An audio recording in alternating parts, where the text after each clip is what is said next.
Bismillahirrahmanirrahim. Assalamualaikum warahmatullahi wabarakatuh.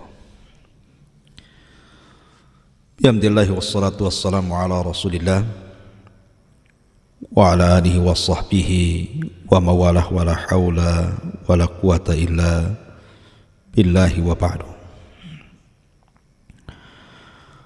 Qala Allahu azza wa jalla ya ayyuhalladzina amanu taqullaha haqqa tuqatih wa la tamutunna illa wa antum muslimun. Amma ba'du ma'asyiral muslimin wal muslimat rahimani wa rahimakumullah. Alhamdulillah, di pagi hari ini tentunya dengan nikmat yang Allah anugerahkan kepada kita, kita bisa bermuajahah, bertatap muka walaupun lewat media untuk bertalabul ilmi. Salawat dan salam kita hadiahkan kepada Rasul kita Nabi besar Muhammad sallallahu alaihi wa ala alihi wasallam. Tema di pagi hari ini kita akan melanjutkan tentang tema alamat as-sa'atis sughra allati lam taqa ilal an. Tanda-tanda kiamat kecil yang belum terjadi sampai hari ini. Ma'asyiral muslimin yang dimuliakan Allah Subhanahu wa taala, kita tahu bahwa tanda-tanda alamat kecil itu memiliki beberapa peristiwa. Ada tanda-tanda alamat kiamat kecil yang sudah berlalu dan tidak mungkin kembali. Ada alamat kiamat kecil itu yang telah terjadi dan akan terus terjadi dan akan terulang-ulang kejadiannya. Kemudian yang ketiga, alamat tanda-tanda kiamat kecil yang belum terjadi. Dan tentu yang terakhir ditutup dengan tanda-tanda alamat besar. Di antara tanda-tanda kiamat yang kecil dan sudah terjadi dan tidak mungkin terulang lagi, seperti diutusnya Nabi SAW dan wafatnya Rasul, terbelahnya bulan menjadi dua, kemudian juga api Hijaz yang pernah terjadi di negeri Syam, kemudian alamat yang senantiasa terjadi dan akan terulang-ulang adalah futuhat wal hurub. Futuhat artinya pembebasan negeri dan peperangan.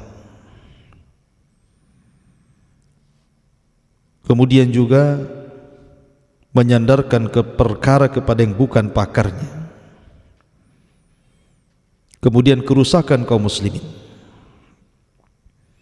Kemudian terjadinya gerhana, terjadinya gempa, dan begitu seterusnya. Lah, adapun tanda-tanda kiamat yang belum pernah terjadi sudah saya singgung pada kesempatan yang lalu. Di antaranya mengeringnya sungai Efrat dan terlihatnya gunung emas. Kemudian juga kemarin kita sudah singgung tentang perang yang besar yang disebut dengan Malhamatil Kubra. Lalu apalagi tanda-tanda kiamat yang belum pernah terjadi tetapi akan terjadi di akhir zaman? Munculnya seorang laki-laki dari Qahtan yang membawa tongkat dan menggiring manusia. Ma'asyiral muslimin yang dimuliakan Allah Subhanahu wa taala. Dalam sebuah hadis Nabi sallallahu alaihi wasallam mengatakan, "La taqumus sa'atu hatta yakhruja rajulun min qahtan yasukun nas bi asa." Tidak mungkin tegak hari kiamat sampai keluar seorang laki-laki dari suku Qahtan Arab yang menggiring manusia dengan tongkatnya. Ma'asyiral muslimin yang dimuliakan Allah Subhanahu wa taala.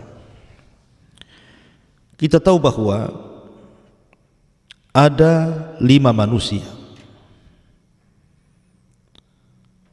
yang termasuk min alamati sa'ah, dari tanda-tanda kiamat, dan 5-limanya akan muncul di akhir zaman.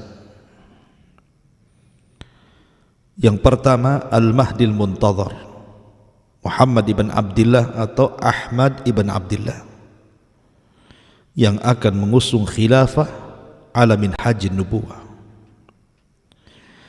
Kemudian yang kedua, Isa bin Maryam, yang akan turun di akhir zaman, yang akan membunuh Dajjal, mematahkan salib, membunuh babi, dan berhukum dengan hukum keadilan, dan akan mengislamkan banyak dari kalangan ahli kitab sebelum wafatnya. Kemudian yang ketiga, Dajjal. Dajjal adalah seorang manusia sama dengan kita, tetapi memiliki penampangan yang sangat buruk sekali, karena dia bermata satu. Kemudian juga betisnya bengkok, pendek, berperawakan banyak cacatnya, tetapi memfitnah manusia di akhir zaman. Kemudian yang keempat dan yang kelima yang kita akan bahas, pertama, seorang laki-laki dari Qahtan, dan yang kelima, seorang budak yang bernama Jahjah. Inilah 5 manusia yang akan keluar di akhir zaman. Al-Mahdil Muntadhar, Muhammad ibn Abdullah, Isa bin Maryam, Dajjal, seorang raja dari kabilah Qahtan, dan seorang laki-laki yang bernama Jahjah. Nabi sallallahu alaihi wasallam mengatakan, "La taqumus sa'ah hatta yakhruja rajulun min Qahtan yasukun nas bi asa." Tidak akan tegak hari kiamat sampai keluar seorang laki-laki dari suku Qahtan yang akan menggiring manusia dengan tongkatnya. Dalam riwayat seperti menggiring hewan-hewan kambing. Ada beberapa tafsiran para ulama, di antaranya Imam Al-Qurtubi, Al-Hafidh Ibnu Hajar, dan yang lainnya. Apa yang dimaksud menggiring manusia seperti menggiring kambing dengan tongkatnya?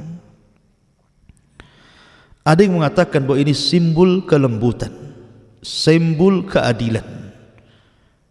Ketika menggiring kambing tentu dengan lembut dan adil.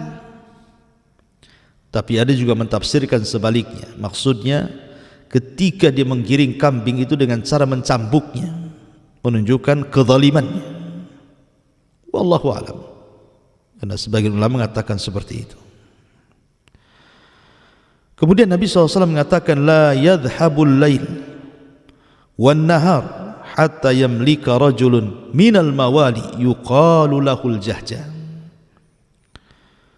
Dan tidak akan pergi siang dan malam sampai datang seorang laki-laki yang akan berkuasa, yang laki-laki itu disebut dengan Jahjah. Jahjah itu artinya suara yang melengking, yang membentak. Terjadi silang pendapat, apakah rajulun minal Qahtan, laki-laki dari Qahtan itu, dari suku Himyar Yaman, adalah Jahjah, ataukah Jahjah sendiri dan seorang laki-laki dari Qahtan sendiri? Sebagian mengatakan bahwa ini dua orang yang berbeda. Kenapa? Karena rajulun minal Qahtan ini orang merdeka dari kabilah Qahtan, dari kabilah Himyar Yaman. Tapi Jahjah ini bukan orang merdeka, mawali, mantan budak yang dimerdekakan. Ma'asyiral muslimin yang dimuliakan, tapi ada kemiripan, dua-duanya akan berkuasa di akhir zaman. Tapi kapan waktunya? Wallahu a'lam. Hanya Allah subhanahu wa ta'ala yang tahu tentang waktu berkuasa dua laki-laki ini, rajulun minal Qahtan dan juga rajulun yuqalu lahu Jahjah, seorang laki-laki yang dikatakan dari negeri Qahtan dan seorang laki-laki yang dikatakan Al-Jahjah. Ma'asyiral muslimin yang dimuliakan Allah subhanahu wa ta'ala, kemudian juga di antara tanda-tanda kiamat yang belum terjadi adalah munculnya seorang laki-laki dari Ethiopia, dari Habasyah, dari kelahiran Abrahatul Aslam yang pernah menghancurkan Ka'bah tetapi tidak bisa karena diserang burung ababil. Seorang laki-laki yang sangat buruk perangainya, namanya Dzu Suwaiqataini. Suwaiqataini diambil dari kalimat sak, dan sak itu artinya paha, pemilik dua paha, karena pahanya melengkung seperti busur, jelek jalannya, berkulit hitam, sangar. Sebagaimana riwayat Ahmad dalam musnadnya dari Abdullah ibn Amr, dia mengatakan dia mendengar Nabi SAW bersabda. Nabi SAW bersabda, yukharribul ka'bata Dzu Suwaiqataini minal habasyati wa yaslubuha hilyataha wa yujarriduha min kiswatiha walaka anni anzuru ilaihi. Kata Nabi SAW, Ka'bah akan dihancurkan oleh seorang laki-laki yang bernama pemilik dua betis, Dzu Suwaiqataini, dari negeri Habasyah, di mana akan mengambil seluruh perhiasan yang ada terpendam di bawah Ka'bah dan akan menelanjangi Ka'bah dari kiswahnya, dan seolah-olah aku melihatnya, kata Nabi.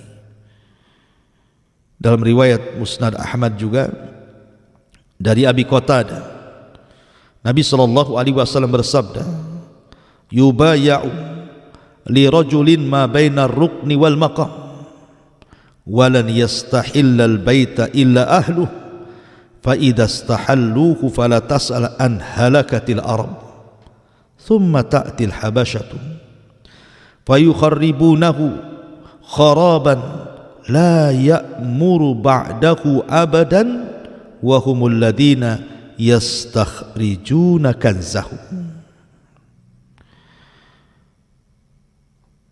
Dari Musnad Ahmad dari Abi Qatadah, di dalam Musnad Imam Ahmad, di situ dicantumkan dari Abi Qatadah, Nabi SAW bersabda bahwa sesungguhnya akan ada laki-laki, maksudnya Al-Bahdil Muntadhar, akan dibaiat di antara sudut tempat Hajar Aswad dan Maqam Ibrahim, dan Ka'bah tidak akan dirusak kehormatannya melainkan oleh orang Arab sendiri. Dan bila mereka telah merusak kehormatan Ka'bah, maka itulah saatnya kehancuran bangsa Arab. Kemudian datang orang Habasyah meruntuhkan Ka'bah tersebut, yang setelah itu tak pernah dibangun kembali selamanya, dan merekalah yang menggali harta yang terpendam di dalam Ka'bah tersebut. Ma'asyiral muslimin yang dimuliakan Allah Subhanahu wa taala, maka tanda-tanda kiamat yang belum terjadi, robohnya Ka'bah dan diambilnya pembendaharaan Ka'bah, bahkan Ka'bah akan dilucuti dari kiswah-kiswahnya. Kapan itu? Wallahu a'lam. Sebagian ulama mengatakan bahwa peristiwa ini setelah Isa bin Maryam diturunkan oleh Allah Subhanahu wa taala dan setelah wafatnya Isa bin Maryam. Ada juga mengatakan peristiwanya setelah terjadi azab kepada Ya'juj wa Ma'juj yang dibinasakan oleh Naghaf, oleh ulat-ulat kecil. Ada yang mengatakan terjadi setelah munculnya Dabatul Ar, binatang yang melata dan bisa bicara. Ada yang mengatakan bahwa setelah seluruh alamat tanda-tanda kiamat muncul, barulah Ka'bah dihancurkan oleh Dzu Suwaiqah ini. Tapi ada juga yang mengatakan, dan ini perkara yang masyhur yang sudah saya singgung tadi, bahwa peristiwa itu ba'da mauti Isa, setelah Isa bin Maryam meninggal. Kemudian manusia mulai kembali ke jalan jahat. Mereka kembali murtad, sebagian mereka jadi munafik. Ketika mulai rusak dan tidak ada yang membimbing mereka, tiba-tiba Ka'bah sudah tidak ada yang tawaf di situ. Tidak ada orang umrah dan haji lagi di situ. Maka saat itulah kemudian datanglah dari Ethiopia Habasyah seorang laki-laki yuqalu lahu Dzu Suwaiqataini. Namanya pemilik dua betis, bahasa Arabnya Dzu Suwaiqataini. Datang membawa palu dan pasukan, kemudian menghancurkan Ka'bah sekeping demi sekeping sampai rata dengan tanah. Kemudian mereka menggali isi pembendaharaan apa yang ada dalam Ka'bah itu, dan mereka lucuti Ka'bah dari kiswahnya. Ma'asyiral muslimin yang dimuliakan Allah Subhanahu wa taala, sebenarnya penghancuran Ka'bah itu pernah dilakukan oleh orang yang sama-sama dari Ethiopia Habasyah, namanya Abrahatul Asram. Dia dikirim oleh tentara oleh Raja Habasyah ketika itu untuk menghancurkan kerajaan Dzunwas di Najran, Yaman, karena sudah membantai banyak orang-orang Nasrani Najran dengan tangan besinya Dzunwas. Karena Dzunwas orang Yahudi, sementara rakyatnya mayoritas Nasrani. Akhirnya kemudian orang-orang Nasrani, rakyatnya itu disiksa oleh raja zalim Yahudi yang bernama Dzunwas. Maka diutuslah Abrahatul Asram untuk menghancurkan Najran, membunuh Dzunwas, dan berhasil dengan rekan jenderalnya namanya Riyad. Kemudian belakangan singkat kata Abraha pun berkuasa di Yaman. Dan lebih singkat lagi ceritanya, tiba-tiba ketika dia membangun sebuah tempat ibadah dan tidak ada satupun orang Arab yang datang, ternyata alasannya Ka'bah, ditambah kemudian dihinakan. Maka dia marah berujung dengan ingin menghancurkan Ka'bah. Tetapi apakah berhasil? Tidak berhasil. Abraha tidak bisa berhasil menghancurkan Ka'bah, padahal secara keyakinan Abraha itu lebih berpetunjuk dibandingkan orang-orang kafir Quraisy. Ya, karena orang-orang kafir Quraisy itu penyembah Lata, Uzza, Hubal, Manat dan patung-patung yang lainnya, musyrikun, ahli syirik. Tetapi Abraha tidak. Abraha itu ahli kitab, dia Nasrani, turun padanya kitab Injil. Artinya bahwa secara hidayah ad-din, agama, Abraha itu jauh lebih baik dibandingkan orang-orang musyrik Arab. Tapi kenapa Abraha tidak diizinkan menghancurkan Ka'bah? Justru dia yang dihancurkan. Dikirim burung ababil, tarmihim bihi jaratin min sijil faja'alahum ka'asfin ma'kul. Dibinasakan oleh burung-burung ababil, tentara-tentara Allah Subhanahu wa taala. Rupanya Ka'bah dihormati, dilindungi Allah tabaraka wa ta'ala, karena 50 hari setelah peristiwa ini akan lahir Sayyidul Anbiya wal Mursalin, pemimpinnya para nabi dan rasul. Sebab itulah Allah jaga Ka'bah dari penyerangan Abrahatul Asram ini. Tetapi nanti di akhir zaman muncul pengganti Abrahatul Asram, namanya Dzu Suwaiqatain. Dia bawa palu dan pasukan, dia hancurkan Ka'bah sekeping-keping sampai dia ambil pembendaharaannya. Dan itu satu di antara tanda-tanda kiamat yang belum berlaku.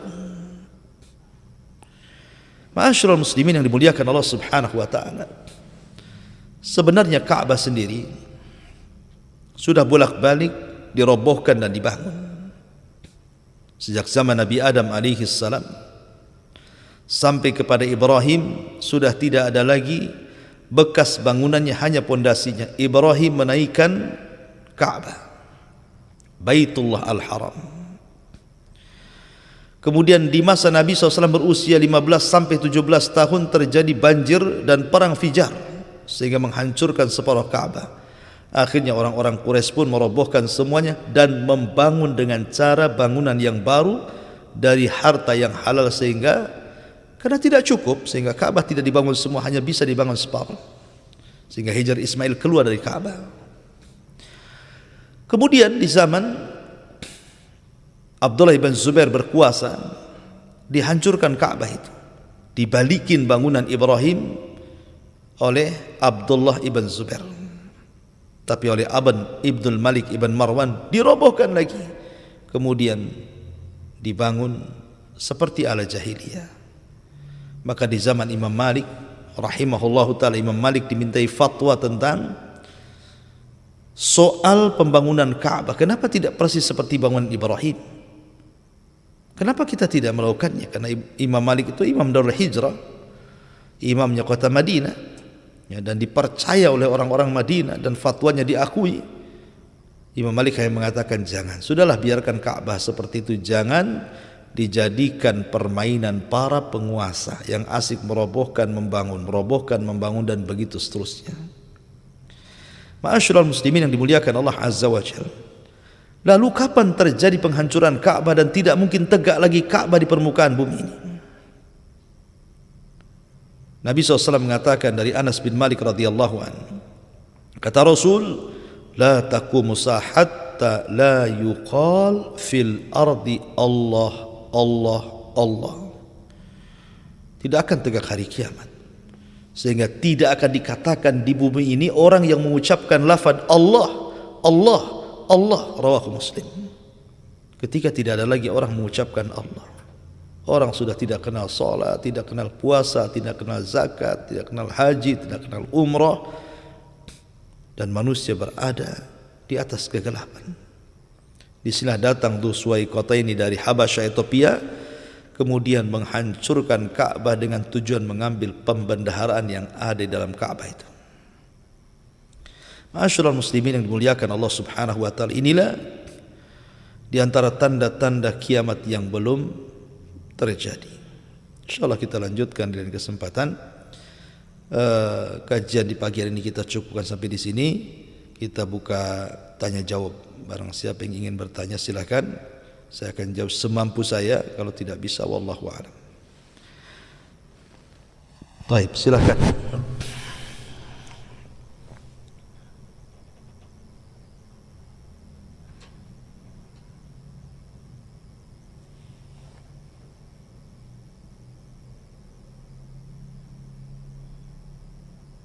Kurang jelas tulisannya nih.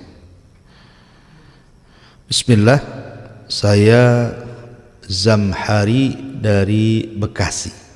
Masya Allah, hayakallah akhi Zamhari dari Bekasi, semoga Allah berkahi Anda.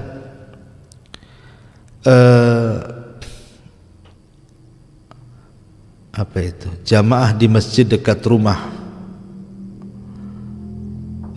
tanya dalil atau hadis masalah duduk tahiyat akhir untuk sholat yang lebih dari 2 rakaat zuhur, asar dan maghrib serta isya. Yang dilihat saat umrah banyak dilakukan orang di Saudi sama dengan duduk tawarruk. Saya coba cari tapi belum ketemu. Jazakumullah khairan, barakallahu fiik. Ya, mungkin maksudnya yang saya pahami dari pertanyaan ini karena di luar tema ya, ini kan masalah fikih ya. Yang saya tangkap dari pertanyaan itu mungkin antara duduk iftirash dengan tawarruk. Ketika orang sholat 2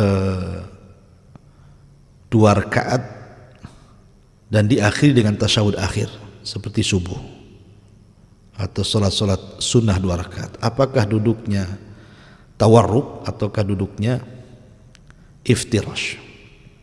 Ya, kan dalam duduk itu ada dua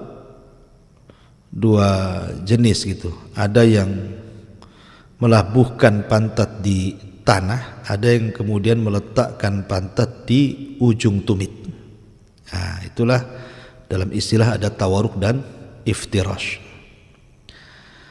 Wallahu a'lam. Saya pernah terbaca pendapat Syafi'i dan juga Hambali bahwa duduk yang rakaat yang terakhir, duduk tasyahud akhir pada solat-solat yang memiliki hanya 2 rakaat, maka dianjurkan untuk meletakkan pantat di atas tumit. Itu bahasanya iftirash gitu ya. Tetapi yang memiliki lebih daripada 2 rakaat maka melabuhkan di tanah. Tetapi pendapat yang lainnya tidak, bahwa mau 2 rakaat mau 4 rakaat atau 3 rakaat, yang penting tasyahud akhir berbeda duduknya dengan tasyahud awal. Artinya tetap melabuhkan di tembok, mungkin bahasa kita, tidak meletakkan di atas lutut gitu ya. Saya istilahkan seperti itu karena kalau saya istilahkan tawarruk iftirash mungkin para pendengar tidak paham. Saya istilahkan meletakkan pantat di atas tumit atau meletakkan pantas di tembok gitu ya. Tapi yang jelas ini masalah khilaf ulama. Tidak perlu kita perpanjang masalah ini karena ini kan masalah fikih. Anda mau duduk yang iftirash atau tawarruk gitu ya, ketika yang 2 rakaat itu sah-sah saja karena masalah khilaf ulama. Wallahu a'lam.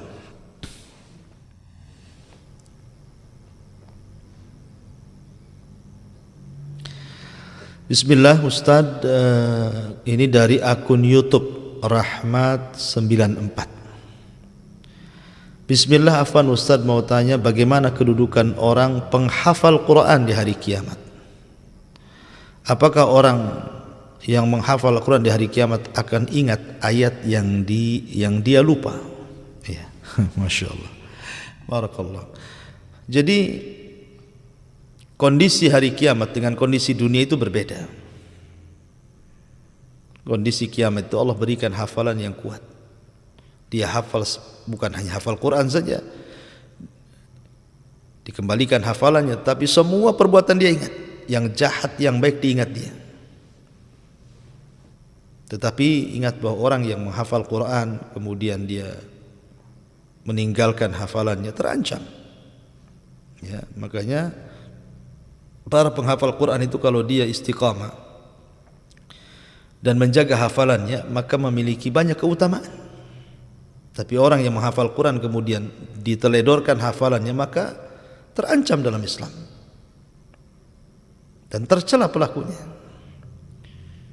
Dan orang yang senantiasa menjaga Al-Quran ma'a safaratil kiramil barara, bersama para malaikat, dan balasan di hari kiamat Allah akan memanggil para penghafal Quran dan mengatakan iqra wartaq warattil kama kunta turattil fid dunya fa inna manzilataka inda akhiri ayatin taqra'uha. Baca, naik, pilihlah tingkatanmu di sorga, Tapi bacalah seperti kau baca di dunia, tartilkan, karena akhir tingkatanmu di sorga sesuai dengan ayat yang kau baca di dunia. Dan para penghafal Quran akan meletakkan piala di kepala orang tuanya, menjadi kebanggaan bagi orang tuanya.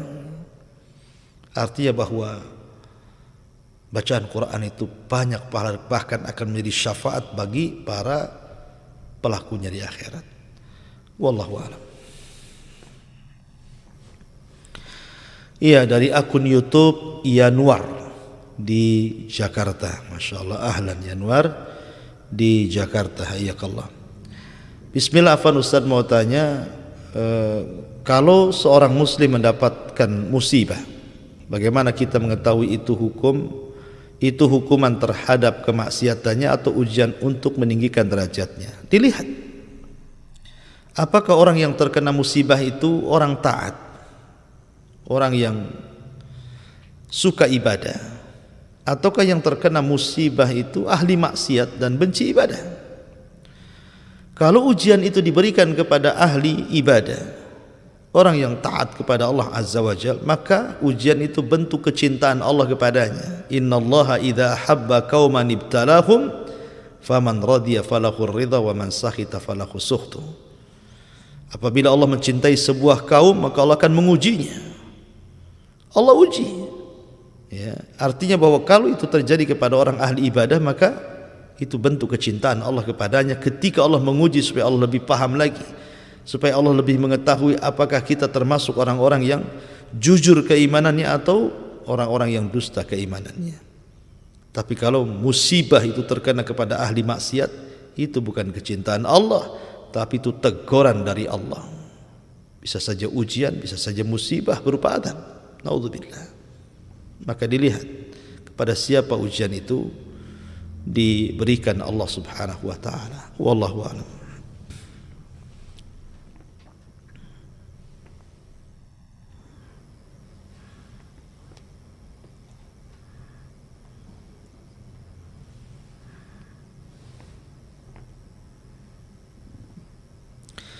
Iya, di sini di kanal YouTube Humairah Channel dari Habibi Sidoarjo. Assalamualaikum Ustaz, saya ingin bertanya apakah ketika Al-Mahdi itu keluar dan ketika dibaiat akan berkeliling dunia juga Ustaz untuk mencari pasukan? Terima kasih. Ya. Barakallahu fiik. Jadi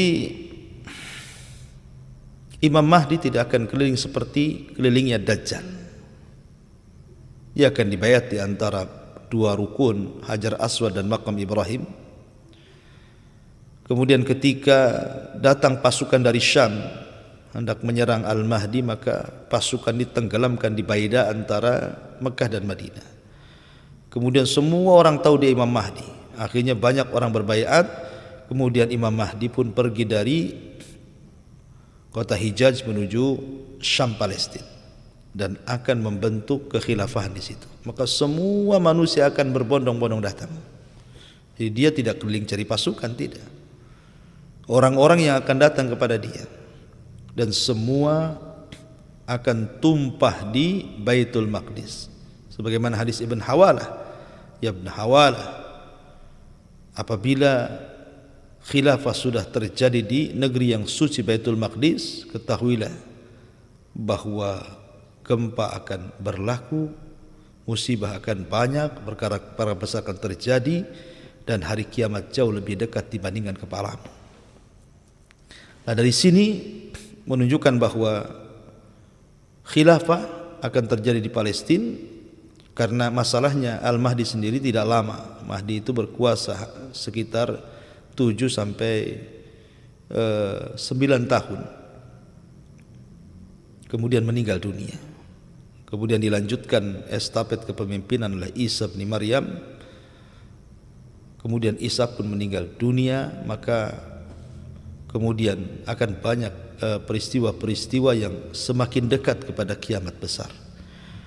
Wallahu a'lam ya. Saya ini yang bisa sampaikan karena saya tidak pernah membaca riwayat Imam Mahdi keliling seperti kelilingnya Dajjal, tidak. Tapi wallahu a'lam ya. Kita Kita hanya menjelaskan sesuai yang kita baca dalam hadis-hadis Nabi SAW dan juga keterangan para ulama. Taib. Kemudian ada juga pertanyaan ini dari siapa ini? Manqul. Ya. Assalamualaikum Ustaz, saya nak tanya, boleh, bagaimana nak lembutkan hati? Masya Allah. Bagaimana caranya melembutkan hati? Badan dan hati ini bisa kotor, tapi membersihkan badan lebih mudah dibandingkan membersihkan hati. Hati ini disebutkan apabila dia baik, semua badan baik. Kalau dia jelek, semua badan jelek. Artinya dia penentu badan. Sehingga kalau hatinya jernih bersih, maka badannya pun sama. Tapi kalau hatinya kotor, badannya pun ikut kotor. Oleh karena itulah maka Nabi SAW senantiasa memperhatikan soal hati. Salah satunya Rasul mengatakan at-taqwa hahuna, takwa itu di sini, disyaratkan kepada hati, kepada dada. Lalu bagaimana cara melembutkan hati? Banyak perkara-perkara yang bisa melembutkan hati. Yang paling besar pengaruhnya adalah berzikir. Karena Allah mengatakan ala bidzikrillahi tatmainnul qulub. Dengan berzikirlah tenang hati. Kata ulama, carilah ketenangan hati itu di 3 perkara. Pertama zikir, yang kedua salat, yang ketiga baca Quran. Kemudian juga di antara yang bisa melembutkan hati adalah tadzakkarul maut. Ingat kematian. Kalau ada orang meninggal, ziarah, datang sampai ke kuburan, supaya kita teringat kita juga akan seperti dia, sehingga lembut hati kita. Dengan mengingat kematian, melihat orang mati atau terjun dalam fardu kifayah, itu juga bisa melembutkan hati. Termasuk yang melembutkan hati adalah mengusap kepala anak-anak yatim. Ya, kalau ingin lembut hatinya, cari anak-anak yatim, usap kepalanya.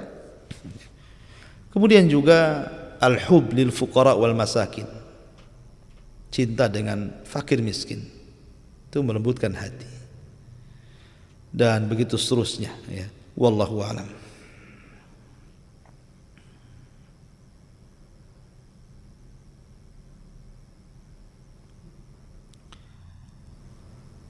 Kemudian di sini juga telah masuk nama saya Muhammad ibnu Darsuki. Kalau anak kita lahir ketika azan subuh, apakah ketika mengazankan anak menggunakan lafaz as-salatu khairun minan naum? Afwan Ustaz. Iya. Alhamdulillah. Yang ingin saya bahas dulu adalah tentang masalah hukum mengadani bayi.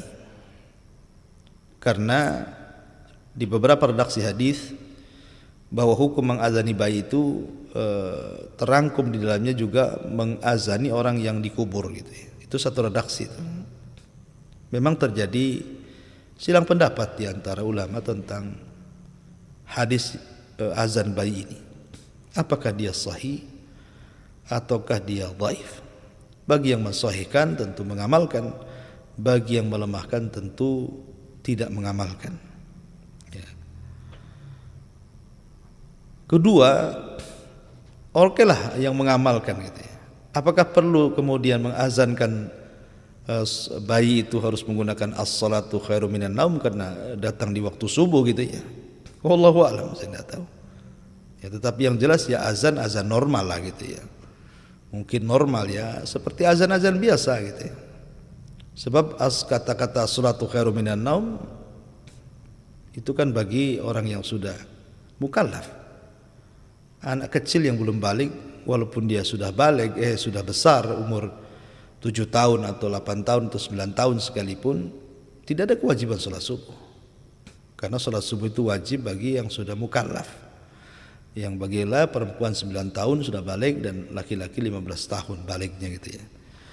Wallahu alam perkara ini ya, saya tidak terlalu mendalami. Silahkan bertanya ke ustaz-ustaz yang lain. Taib. Saya kira cukup ya. Mudah-mudahan ada manfaatnya. Saya tutup dengan doa kafaratul majlis. Subhanakallahumma bihamdika asyhadu an la ilaha illa anta astaghfiruka wa atubu ilaik. Allahu ta'ala alam. Assalamualaikum warahmatullahi wabarakatuh.